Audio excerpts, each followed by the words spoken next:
ఈ నెల 20న జగిత్యాలలో బీఆర్ఎస్ బహిరంగ సభ జరగనుంది. ఈ మేరకు సభ ఏర్పాట్లపై బీఆర్ఎస్ నేతలు సన్నాహక సమావేశం నిర్వహించారు.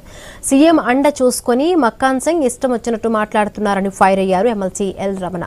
బీఆర్ఎస్ కార్యకర్తలపై చేయి వేస్తే సహించేది లేదని హెచ్చరించారు. ఉమ్మడి కరీంనగర్ జిల్లా కేసీఆర్ అడ్డా అని ఇక్కడి నుండే ఉద్యమం ప్రారంభమైందన్నారు. మళ్లీ ఇక్కడి నుండే పార్టీ రాష్ట్రంలో అధికారంలోకి వస్తుందని ధీమాను వ్యక్తం చేశారు.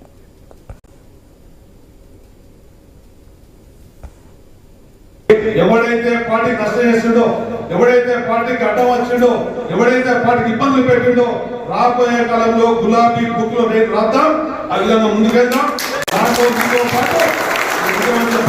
తెలుసుకుంటూ నాకైతే ఒక ఉదాహరణ జ్ఞాపకం వస్తుంది. మరి మంచిదైతే స్వీకరించండి, పాలు నీళ్ళ కలిసిపోవాలనే ఒక మాట అది మంచి అనుకుంటున్నా. పాలు నీళ్ళ కలిసిపోవాలనే మాట మంచిది అనుకుంటున్నా.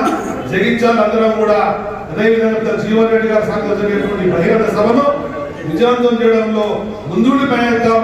రాష్ట్రంలో ఉండే అన్ని కాన్స్టిట్యూన్సీల కేసీఆర్ ఒక మాట చెప్తే జగించాల్లో ఉండేటువంటి బిడ్డలు ఏ విధంగా పనిచేసిందో రాష్ట్రమంతా కూడా అదే పనిచేసే విధంగా ఒక స్ఫూర్తిగా ఉండే విధంగా కూడా ఈ నాయకత్వం కార్యకర్తలు పనిచేస్తారని చెప్పని మనసారా భావిస్తూ,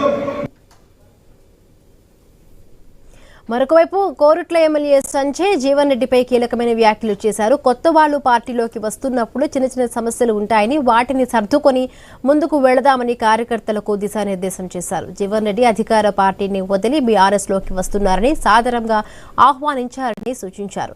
రానున్న ఎన్నికల్లో అందరూ కలిసికట్టుగా పనిచేయాలని కోరారు.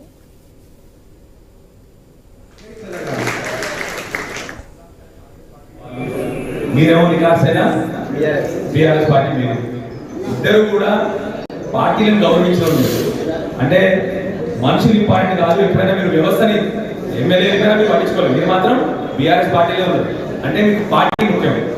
వాళ్ళకు కూడా అంతే ఇన్ని రోజులు పార్టీ ముఖ్యమంటే వాళ్ళకు కూడా కొద్దిగా నిబద్ధత ఉందనంటే వాళ్ళకు కూడా వాళ్ళు మన దగ్గరికి వస్తున్నప్పుడు వాళ్ళకి మంచి మనం స్వాగతించాలి. ఉంటాయి కొన్ని కష్టాలు ఉంటాయి ప్రతి గ్రామంలో, ఎందుకంటే ఇన్ని రోజులు మీరు కొట్టాలి కాబట్టి.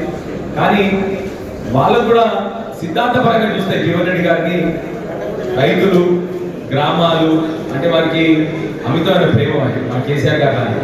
సో దయచేసి